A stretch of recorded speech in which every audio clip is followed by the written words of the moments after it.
Hello and welcome to Columbus Local Podcast. I am Len D'Amico, and this is episode number 42.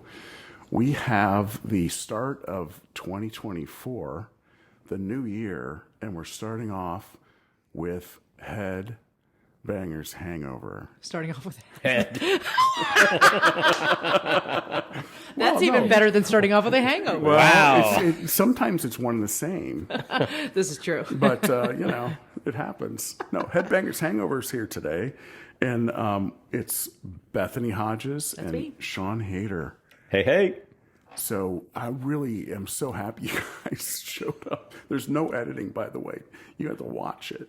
You're on notice. You're on notice already. We haven't even started. I'm a little angel. Wait, I what's don't know what you're the talking about. parental rating on this podcast? It's an E. Explicit language. What does that It's mean? an E. Explicit language. Explicit language. The Okay. explicit language warning. Thank fucking God. Oh no! What happened just now? Well, it happens. Now I can't show my mother. You rockers. I wasn't gonna anyway. Oh, I snorted already. That's great. It happens, man. Headbanger's Hangover. I mean, That's a good name. Who came up with that name? That was Rob, our guitarist. Yeah. We had tossed around a bunch of names, and we hated them all. As per every band ever. Yes, yeah. that's the band curse is coming up with a name, right? Oh, yeah. And there was a problem with everything, and I can't remember. I think it was just in emails back and forth. Do you remember what it was almost going to be? No. Pyromania. Really? Yeah. Yeah, that was almost like we were working on logos. We were and then I think Rob basically saved us because Pyromania makes it sound like we're a Def Leppard tribute. Well, plus, band. I think there is a Def Leppard tribute band I'm called sure. Pyromania. I'm sure. Yeah. I'm sure there's one somewhere on the planet. Yeah. But as much as Rob came up with the name, I don't know who said it first, but I think the best thing about that name is we said, you know what that sounds like? You know what we could use for our logo? Mm-hmm. We borrowed the Headbangers Ball from what do you call it? MTV. That's a good mental I just forgot the connection. name of MTV. Well, it's been dead for a long time, so It's true. I don't. It's a bunch of reality shows Yeah, now. it has I not know. been music television. Since the 90s, gracious. Unfortunately. Yeah, since Real World started. Then it all went downhill. So we're talking 80s metal at its finest, you guys, right? Yeah, but I try not to say 80s metal anymore. Okay. Because School me. when I say metal, everybody thinks I'm going to scream at them all night. Seriously. And they won't come to my shows. They're like, oh, I don't like that kind of music. And I'm like, you don't like Whitesnake? You don't like Skid Row? And they're like, oh, no, I love that. That's 80s rock. Iron and I'm Maiden. like, baby, that's 80s metal. I'm sorry. Yeah. It's just what it is. So I try not to use that terminology because the word metal scares people away from our shows. But we're 80s rock, man. Yeah, you guys we do are rock. Def Leppard. We're Judas Priest. We're the Iron Maiden. We're Queensryche. That's what we are. And then And it's done right. I mean, Yes. you guys have it. that's amazing. It's Thank you. fun. It's fun. I think our golden ticket is our guitarist, Rob Ravindran. He's a little man of magic. There's a couple guys that, and I play guitar. I'm not anywhere near, that caliber of a player. But Rob is probably he's got to be one of my top 3 favorites in town. He's so amazing, and he's almost not really known. What's up with that? I mean, I wish he were here to talk about it. Because he's but- only in one little band called Headbangers Hangover. And he couldn't care less. Yeah. He's literally said, recently, he said, I don't even care if we played out. He playing in public does nothing for him. He doesn't care. I'm sure he likes it a little bit. How can you not like it when people are all likes it. screaming and whatnot? But he just wants to play this music. If we just got together once a month in his basement and jammed, that would be enough for him. He would be okay. He wouldn't be. He wouldn't feel like he was. He would invite the neighbors. Yeah. He would still invite the neighbors and stuff like that, But he wants there to be a little bit of a crowd there. It's the actual playing, just playing the songs with us is what His thing. gets him off. Yeah, that's what he wants to Well, do. man, everyone's enjoying themselves up there, though. I mean, you guys all blend well, and you're all freaking awesome. We love this so much that I'm afraid to do it with somebody else. So That's what she said. Well, you just did say. I just did She's say. afraid to do it with anyone else, Lynn. I really am. She I'm only like, wants to do it with us. I'm not going to like that as much. Yeah, I mean, when you get it right. Seriously, You know? you got it right. Please don't stop.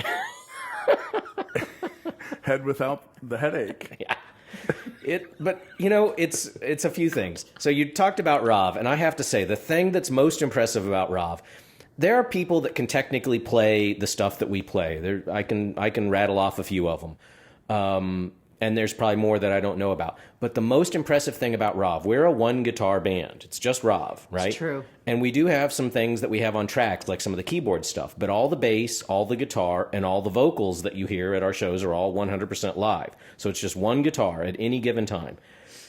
Never has one guitar player been able to take up so much space. Like, he does such a magnificent job listening to a song and analyzing, okay, there might be 5 different parts here, but here's what I need to do. Exactly. I take this from this part, this from part B, this from part C to make one cohesive thing so that it sounds like people want it to hear. And his ability to use that, and then plus technology, he's a whiz with his gear. Like, if you're playing that kind of music, that was the age of the harmonizer pedal and things like that. And it's amazing how many people play that stuff and they don't know how to work that thing. But Rav, when we do the Iron Maiden, the Queensryche, things like that, even for just an instant, he can kick on some effects and have the dual guitar thing, and it sounds like there's every single tone.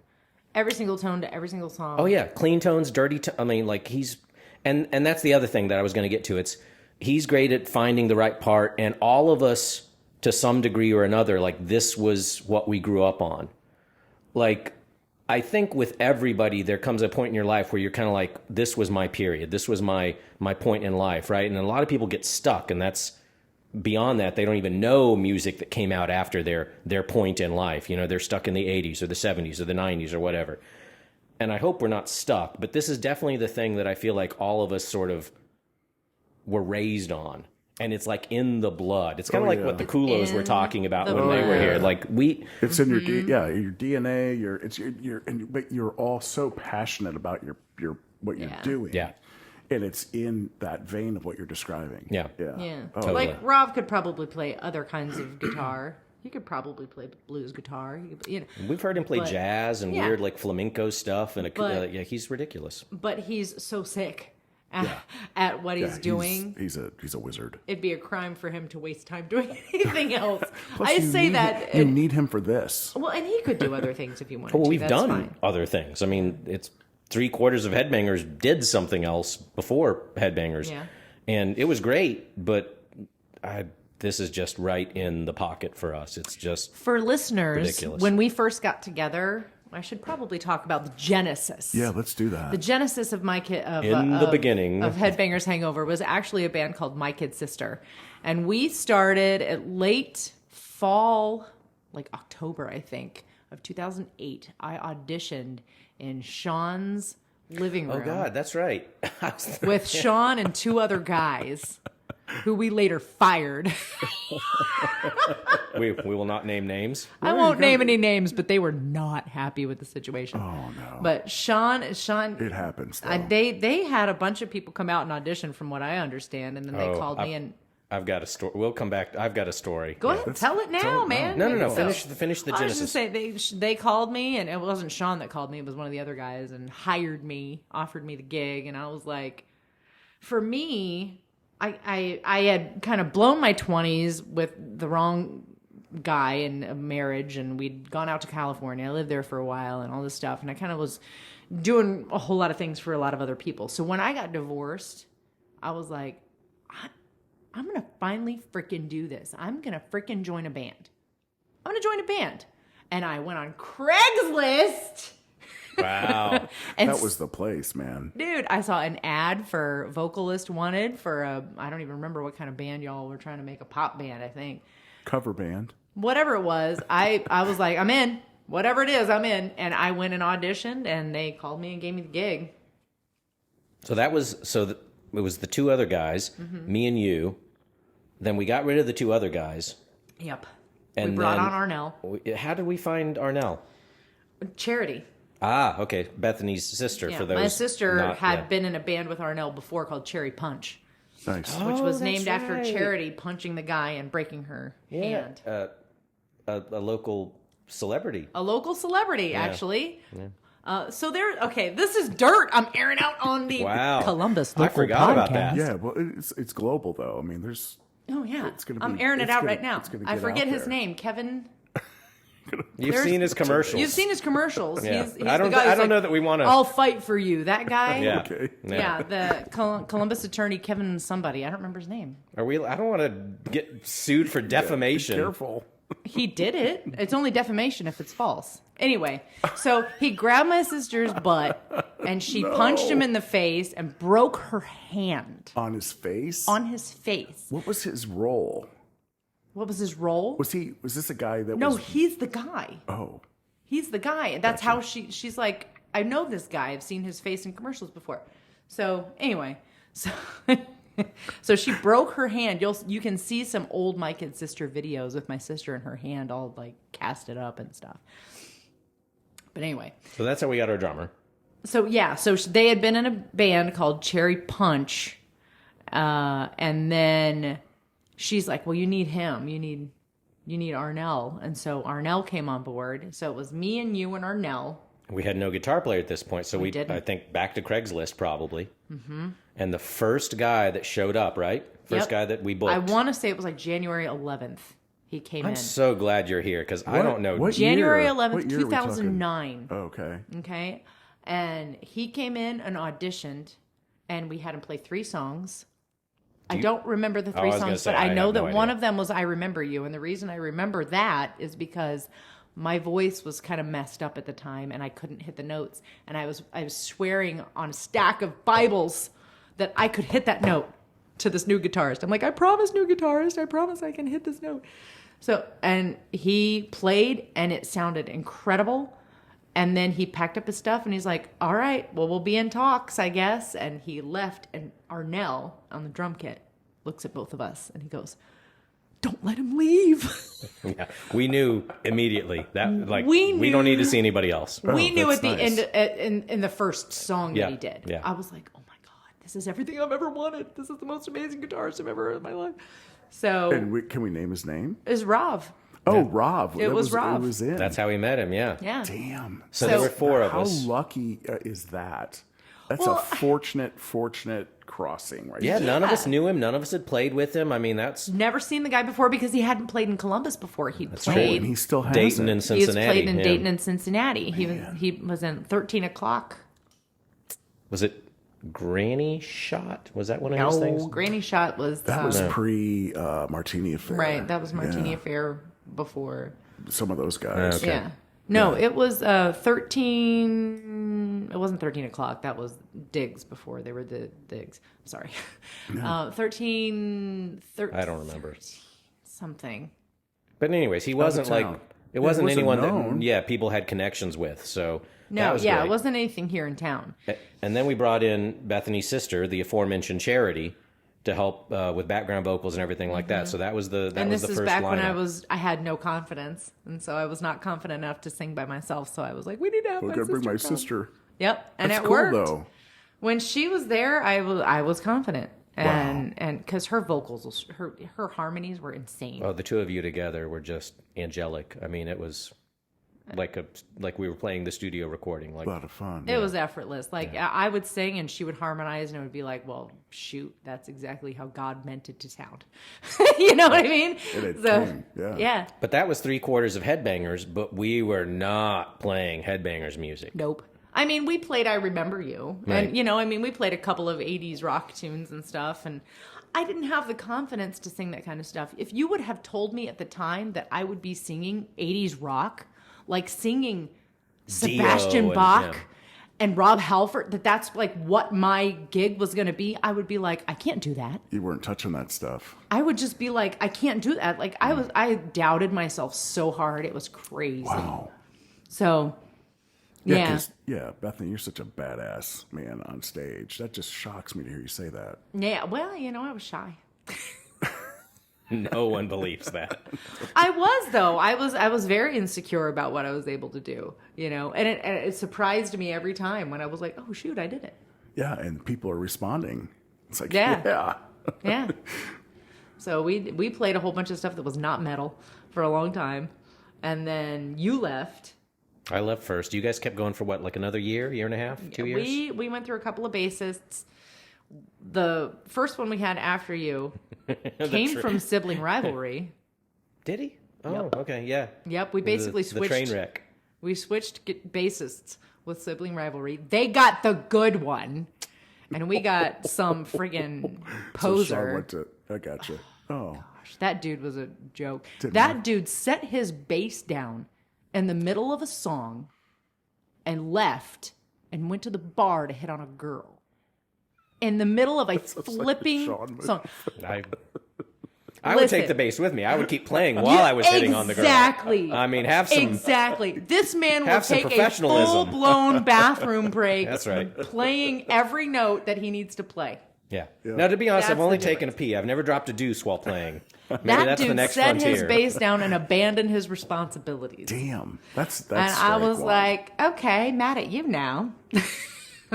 Oh, man. So we ended up replacing him with Joe Long, who was in John Anthony's Wishful Drinking, and I think he might still be doing that, or he's doing something. I know he's I doing don't think something. he can. Isn't that a whole thing? I don't know. Didn't John... Google it, y'all. Better check I need with to the We'll talk about that later. I don't know anything about anything. But yeah, so they kept going. I was in sibling rivalry. And then I think you guys had decided that you were going to wind it down, right? Weren't We you- wound you were down kinda- because Charity left. Okay. Charity Oh, that's left. right. and You went back down to a four-piece. We ended up playing for, I guess, like another year or so Yeah. after Charity bolted. And she was just kind of done with all of it. So she didn't join another project or anything. She just left. And so we kept going, and Joe did a pretty good job with background vocals and stuff, kind of filling those gaps and stuff like that. But then it was just like, this is just kind of not, it's not gelling like it used to. It just wasn't what it used to be. It's amazing how quickly that can change. You know, with Yeah. the change out of one. I or mean, we two were a people. thing for so long, and then people were coming to our show, and everybody's like, "Where's Charity?" And and it's like, "Oh, so you just sing by yourself now?" What was the whole run? 4 or 5 years? In its entirety, it went from I guess early 2009 to 2011, maybe. That's it? Maybe early 2012. We might have played our last gig. I guess that's about because right. March of 2000. Wow. No, you're right. April of 2012 was our last gig, That's crazy. I think. So I remember Yeah. James and I, James Foley, we were playing in sibling rivalry with Jenna and Madeline. Jenna that would go on to the Martini Affair. Ty Barnes, who you've had on the podcast. Oh, yeah. So we were doing the sibling rivalry thing, and I can't remember how it came up, but James and I were talking about what else we'd want to do or other things we might want to do. I remember this night. Yeah, we we were were- at Lazy. Yes. Who? I forget who we were seeing. I think it was Bon Journey. Maybe. But yeah, so we were... It all just started... I can't remember how the conversation started, but some people started talking about, oh, I'd like to do an 80s thing. You know, I've never done an 80s thing, like 80s rock, 80s metal. And were you there then? I was there, but you guys talked to Rob first. Yeah, so I think maybe I texted Rob like, hey, man... Oh, think Rob of- was there. Oh, he was there? Oh. I have to This say this that. all happened in one night at a show Thank at Lazy God you Chameleon. have both of us Yeah. here, because I would be He screwing was this up. he was talking to James. and I was probably drunk, to be honest. he and so. James, I guess, had been talking about this, and they went and pulled Rob in that night, and Rob's talking to them. This is my understanding anyway. Clearly, I wasn't there yet. And then Rob says, 80s rock, okay, but we got to have Bethany sing. And then they came over. I was there. They came over and got me, and they're like, what do you think of this? And I'm like, they didn't, was it 80s yet, or was it just rock? I think it was 80s. I think it was 80s because when I came on, I said, make it 80s rock, and I'm in. And so they did. Because I'm pretty sure you guys were just talking about doing rock. And I'm like, I could probably do because 90s rock. We I were could doing all this probably do- pop stuff and all Yeah. this other. Yeah, we probably wanted to rock. Yeah. So I was like, if we make it an 80s rock band, which is crazy to me because like I said, I wouldn't have thought I could do that. Cuz that's vocally insane. That's vocally crazy. That's gonna Have you stretch heard you. those guys? Yeah. Oh, That's So a I'm like, range. oh, we'll do a lot of Poison. It'll be a piece of cake. Yeah, that's the easy one. Yeah, And then they're like, let's do Pantera. and the only Poison song I guess we have two, but the first Poison song we do, you delegate every time it comes up if you can possibly delegate it. It's true. Oh, pull somebody out of the, Yeah. out of the audience. Yup. Usually It's usually My buddy Martin, yeah. Yeah. The Hey, singer, what's up, J Mart? Jay Martin Poston, the singer in my first high school band. Okay, so if you see some guy sing and talk dirty to me at our shows, It's him. it's Probably. J Martin Poston, and the two of them were in a band together in high school. This is important to note because you pulled him up on stage a billion times before I actually realized you guys ever actually played in a band. Oh, you just together. thought I was like, I know this guy can sing this song, huh? And- Yeah. Oh, Yeah. I was like, oh, he did band stuff with Sean. Because We go back. Sean's a band whore, and he's been in bands with everybody. Lynn I was don't- refuting this earlier. I got to debate that. Like, Sean's he's not a band whore. Like, he's just in high demand. He's I'm a bass player. There's not demand, Lynn. There's no demand for bass players. There absolutely is a demand there for is bass a demand. players. You can do whatever you want. Listen, as a girl who had to look for bass players after you left, trust me, the pickings tough. are slim. It's tough. And At least to who get was him, available at the To time. get Sean, I mean, come on. Yeah. Yeah, thank you. Pillar in the community. I can't even tell you how many auditions we did, and I'm like, no. Yeah, because No. you had to stack him against Sean. Exactly. I was like, I mean, no. I just feel bad for tough. these people. I mean, it's bass. It's not that hard. So, guys, know, put some man. effort forth. Yeah, but I think your gear has always been. What did I Oh yeah, tell I'm you? compensating. top It's like the guy notch. with the I was compensating. about to say the guy driving the Ferrari, which is exactly Which what is I want you. to be. Yeah, Yeah. exactly. But yeah, I'm compensating for my lack of talent with the extreme amount of gear. Yeah. Ridiculous. Don't listen to him, everybody. He's extremely talented. He's very talented. I don't know. I just look at some of the pro guys and I'm like, if I'm mediocre, I'll be satisfied. Like I'm mediocre at best. But if mediocre's enough for everybody to be happy, then I'm happy with mediocre. Who do you look up to? I mean, like, the pros, like, I mean, people always ask me like my everyone always, well, who are your influences? So for me, it's like Gene Simmons from Kiss, Steve Harris from Iron Maiden, Geezer Butler from Black Sabbath, and Dave Ellefson from Megadeth. Those are like my big four.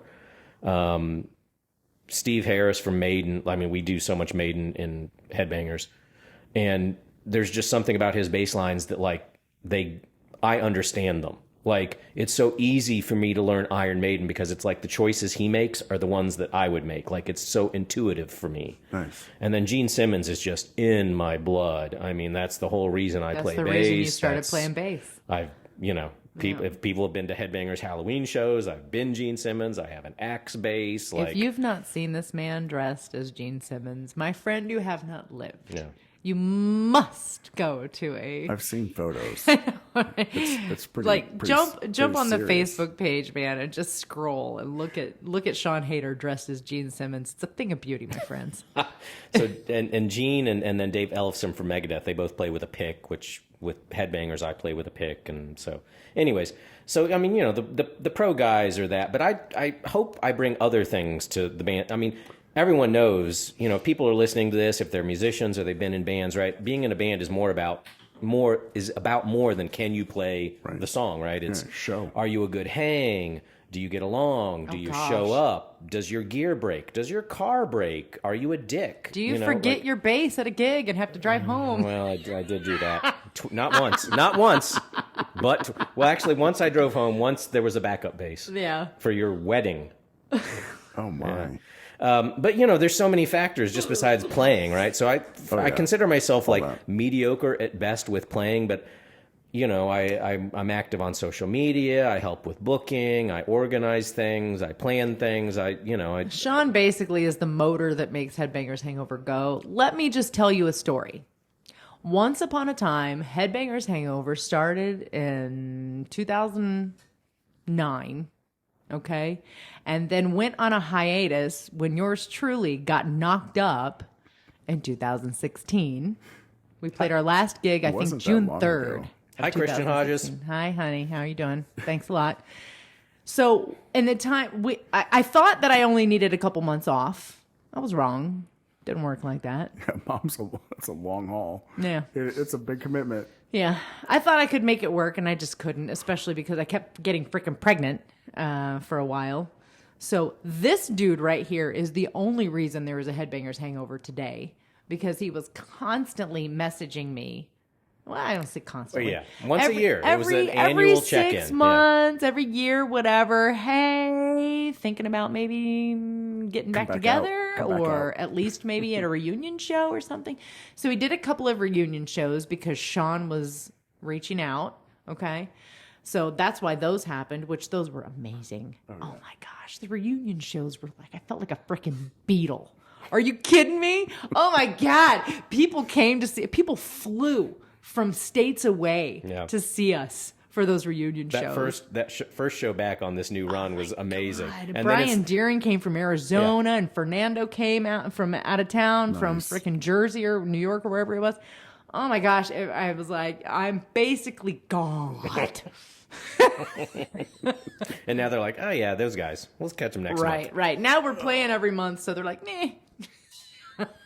But so this guy right here, one time he Sean came to my Haider. house. Mm-hmm. Can I come by? The keeper of the flame. Yep. Yeah. And he came by and he's like, so what's it going to take to get you back going? And I'm just it's such a, like, there's never been anything like it for me. I've played in a bunch of different bands, and to me, this is, I can't say my favorite genre of music, but it's like closest to my heart. Like it's just in my soul. I mean, I don't listen to it all the time because I do it all the time, you know, so I listen to a lot of other stuff, but it's just in my soul. And to get to actually play it just gives me so much joy. And then to play it with people that are this talented, that do it so well, you know, like I wouldn't want to do it and screw it up. I want to do it justice. I want to do it right. So when that was gone, you know, I mean, I'd played with bands before and I played with bands after, and I'm like, this is not Headbangers Hangover. Like, we're not doing what is in my like deep in my bones, and we're not doing it that well. So if I can get these guys back together, that's, you know, that's the prime objective. That's what I want to do. Yeah. So there was one time that he said, hey, what do you think? This is now the magic moment, you know? And I was like, you know what? Not getting any younger. I'm not getting any younger. You know, whatever ducks I think are going to align clearly have no intention of aligning. So, you know what? Yeah, let's do it. And he did it. And well, we had to get a hold of Rob and make sure Rob was in. Well, because he had started a family as well, right? Around the same time. Yep. Oops, sorry. Yep. I'm just smacking my mic around. Some noise. But, yeah. But just to be clear, so the for me, you know, trying to reassemble everything, it was called Bethany first, because as much as she's blowing smoke up my ass today, let me just say, there is no Headbangers Hangover without Bethany. I mean, first of all, I don't know any guys in town, and if they're out there, I don't know who they are. Maybe Devin from Long Play. Devin with Long Play is the only male in town I've heard that could possibly sing this material. Like, if you have testicles, I'm sorry, you're probably out of the running. And there are plenty of females that do this stuff, but a lot of times it's too clean, it's too pretty, it doesn't have the, you know, the testicles. Yeah, factor. Exactly. Yeah. And there's just no one I want to do this with besides her. Thanks, so she had to say yes first. Yeah. And then once she was on board, then it's okay. What do we need to do? What kind of bribery needs to take place? How many goats do we need to sacrifice to get Rob to get on board? You know, and I don't know what magic it was that particular day. And we were like, "Hey, dude, you know, we're thinking maybe it's time to get things going again." And he was like, "Okay." Maybe Jenny just wanted him out of the house more. I don't know.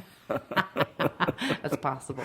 That's possible. Or, you know, maybe Anya's old enough now that he's just like, you know what? She can handle a couple of weekday evening or weekend evenings without dad. You know? Well, and we're not that active. No, we're not. We only gig about once a month or so, you know. It seems though that you're getting some great great places to play still. And so I think Columbus recognizes the talent and the delivery that comes with Headbangers Hangover. We currently have April and October open. If anybody is interested in booking us, get in touch with us, because our April gig we play everywhere. ended up not working out, and October's just been open. So, well, we should shout out the reason why it looks like we have good gigs and things like that. Turtle Creek Tavern, Phil and Phil Benua from Turtle Creek has been like the fifth member to our band. Seriously, we started playing there within like their first year of being open. Right, was our first gig there. As far as I know, I mean, I don't know how long they had bands playing there before they. Well, because they just had the 10th anniversary like last year, right? Like, yeah. Okay. Did we play it? You may have. Didn't we play the 10th? Wasn't that us? Didn't they have like a buffet out like before we? I don't know. Well, anyways, you may have. So I mean, I think they've been open like 10 or 11 years, and we've been there pretty much the whole time. Like literally, you were proposed to on that stage. My husband proposed to me on stage at Turtle Creek. You've played on that stage with how many different babies in your belly? I've played on that stage pregnant many times. Yes. Yeah. So I mean, we have a lot of history there. I think all three. Did I play with Lucy? We'd have to do the math. I don't know. Okay, I'll have to figure that out. But I mean, Phil and Turtle Creek have been very good to us, and it's one of the few places that when we came back, they hadn't had any changes. It was still the same bar, the same ownership, so they knew what they were getting into. Yeah. So that first year, I think we booked six shows there. Awesome. So we really got to give them credit for remembering us and loving us. It might have been hard for a band from freaking 5 years ago to get going again, especially I'm the youngest member of the band, and I'm freaking old. So we got that going for us. I remember when I was your age. Yeah, Lynn's rolling his eyes at you right now. Man. Yeah, I'm just saying, it was a lot easier to get gigs when I was 32. I was running around here in my cute little mini skirts, going, "Hi, I'm in a band." Well, and actually showing up, and now we're too lazy. We're just like send an email, and if the email doesn't work, we're like, well, I guess we're not getting that gig. Guess we're not playing there. Didn't hear back from them. Yeah. Yep, exactly. No, my sister and I, back in the day, my sister and I used to dress up super cute. And we used to go bar to bar to bar to bar to bar and just buy it. Just book like crazy. We'd just buy a drink and we just talk to them. Yeah. Hey, who's in charge of your booking? Yeah. You would have thought with you two doing that, we would have got more money. Especially with her. That was the chick, man. My sister was the social butterfly who was just magic. She was just, and we got a lot of gigs just off of her being cute. That's awesome. Yeah. That worked out pretty well at the time. Yeah. Where did you really start singing though, Bethany? I mean, where did it start for you? Church. Okay. Church for me and school.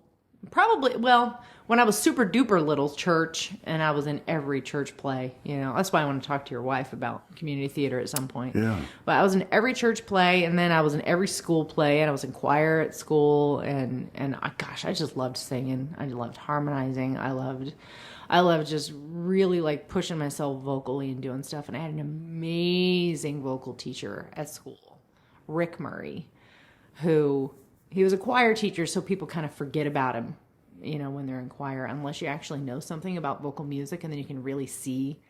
Like, I wonder how many of his students actually know how good he was at his job. You know what I mean? Because they're high school kids. They don't know.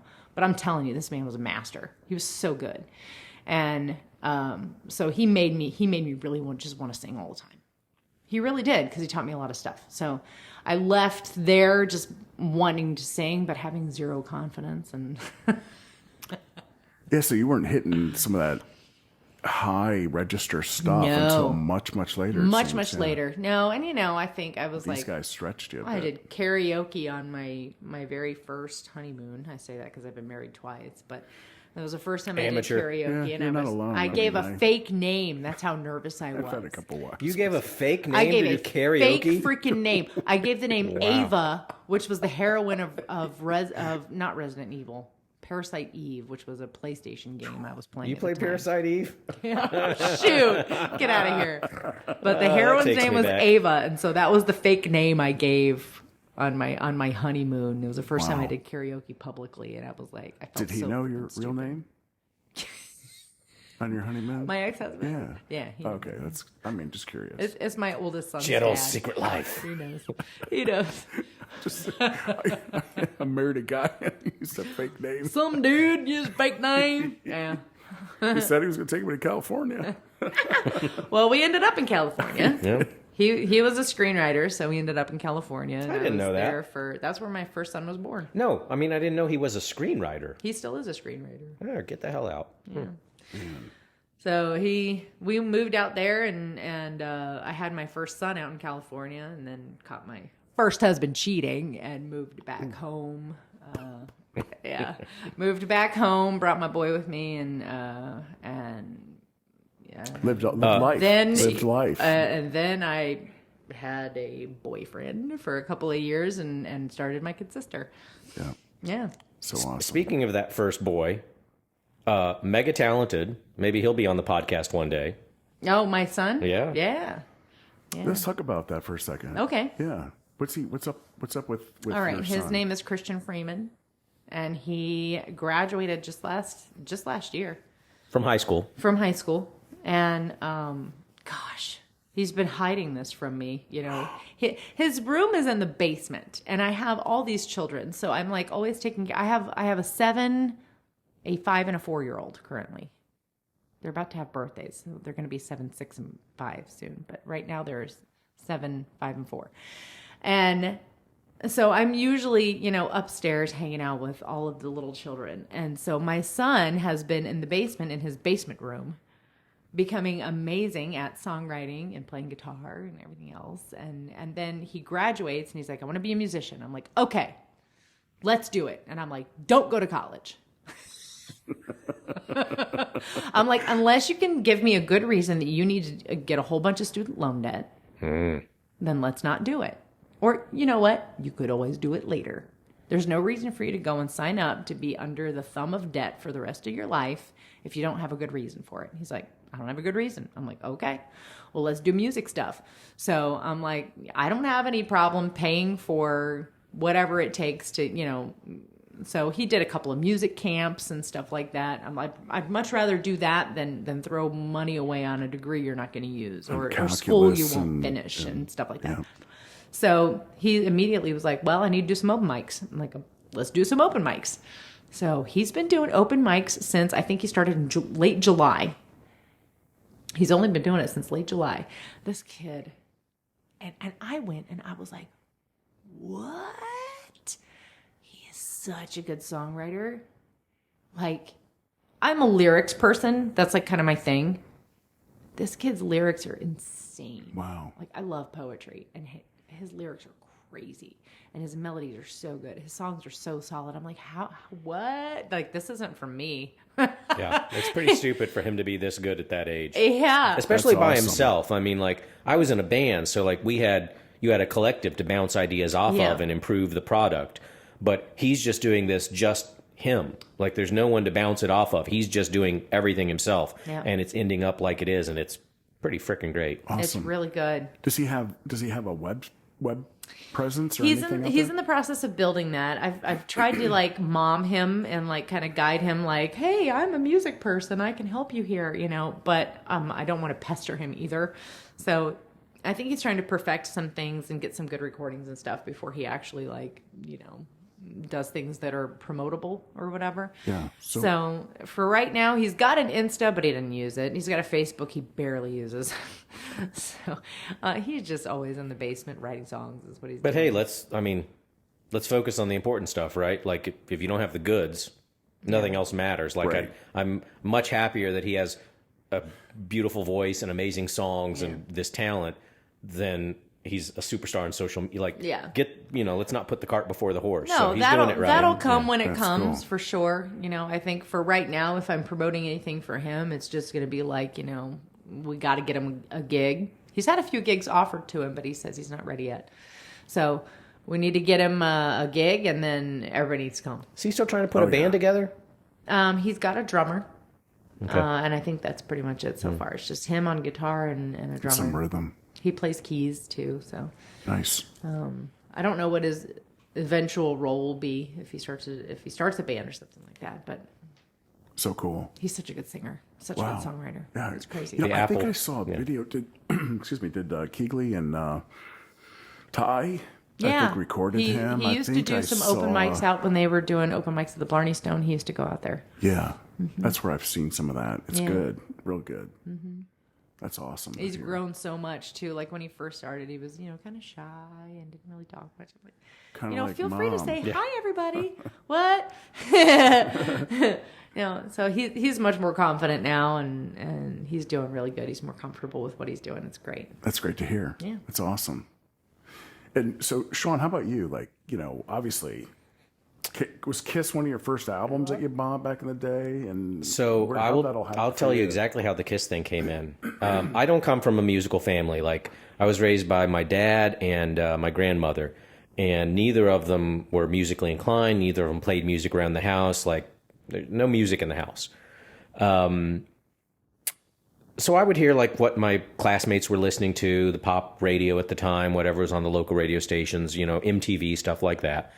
And I went to a family member's place. Like, this would have been like a step uncle, basically, like my stepmom's brother-in-law. We were over there for dinner or whatnot, and in the 80s you have a big console thing with like the cabinets, and the albums are all underneath and everything. So I'm looking through these album covers and everything like that, and I'm flipping through, and I come across the 1978 Gene Simmons Kiss solo album. And I pull this thing out, and I look at this close-up of this guy's face with this crazy black and white makeup and the little drop of blood, running out of the corner of his mouth. And I'm like, what the hell is this? This is the coolest thing I have ever seen in my life. So I was just taken. And then around that same time, this was like, it must have been around 84 or so, because I remember it was when Kiss Animalize was out, which had Heaven's on Fire on it. And I remember seeing the video for Heaven's on Fire on MTV. Which you can hear at a Headbangers Hangover show. You can. And the video starts out, this was non-makeup days Kiss, obviously, 80s Kiss. But the video starts out with Paul Stanley, like with the special effects gel on his hands, like with fire, his hands are on fire, singing that.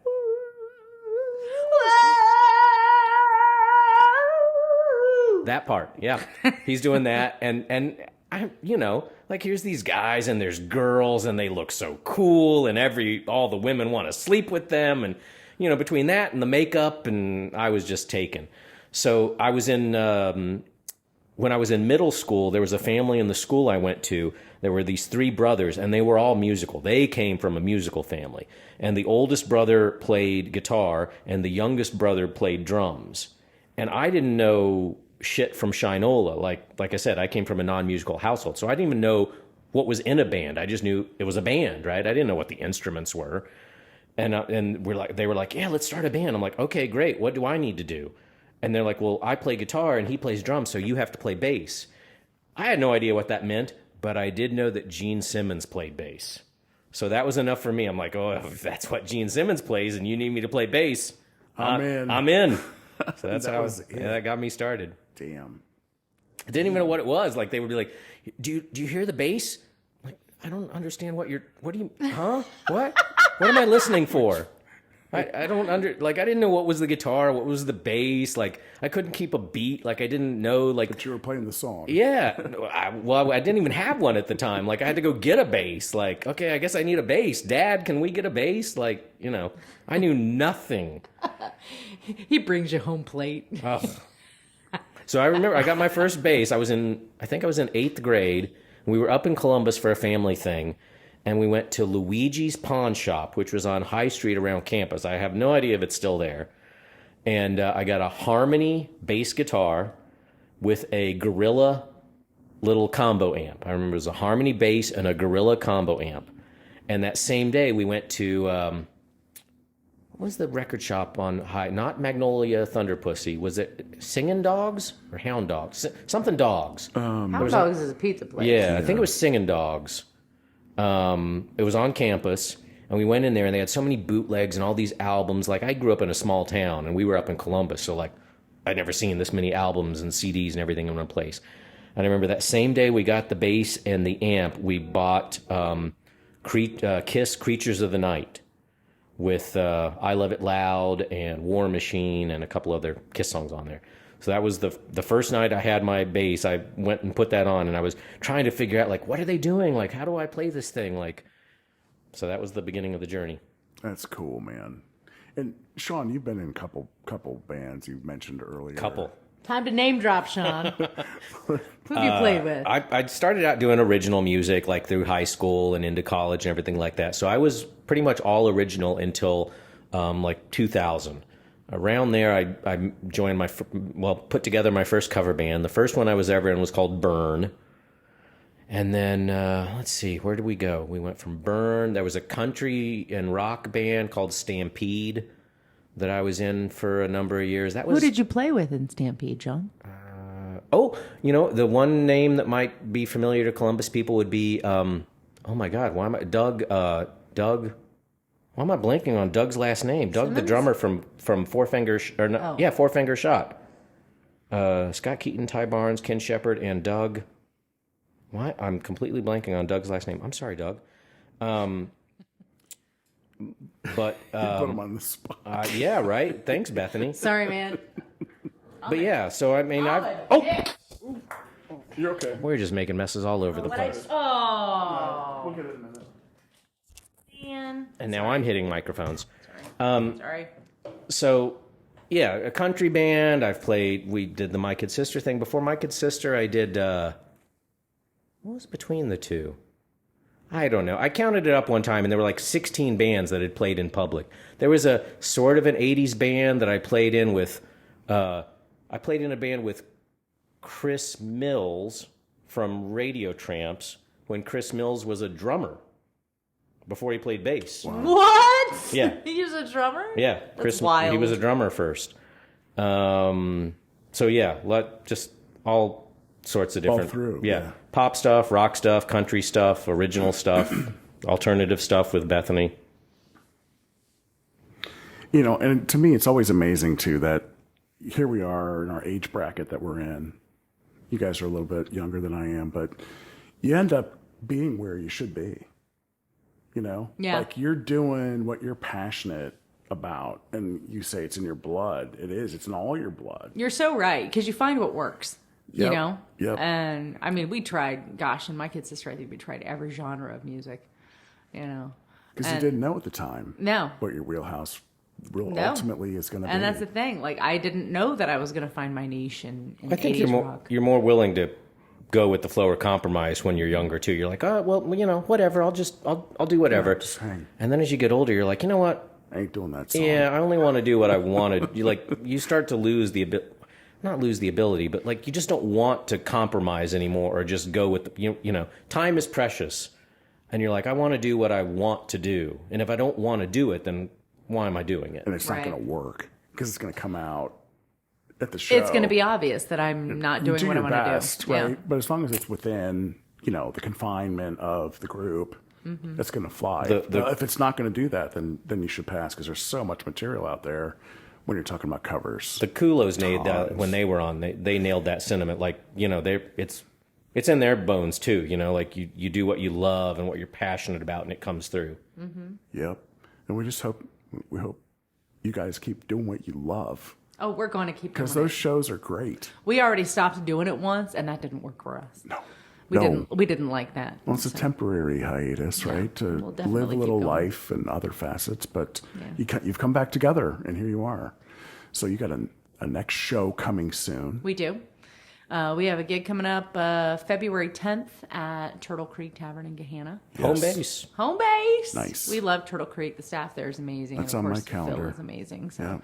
You know, it's good people. They never charge a freaking cover, which is awesome. You don't Sound get is that great. anywhere. Engineer is great. Food is great. Drinks are great. Like everything's great. Everything. Yeah. Phil, he's done so much for Columbus. No, seriously. And big time. and we'll Big be time. doing. We're gonna, you know, at some point, I'm sure it'll come up on one of the podcasts. This whole musician gathering he's got coming up. Musician Fest or Music Fest or whatever they got it called. The date, it's so cool. There's a new date. I think June 2nd. Yeah.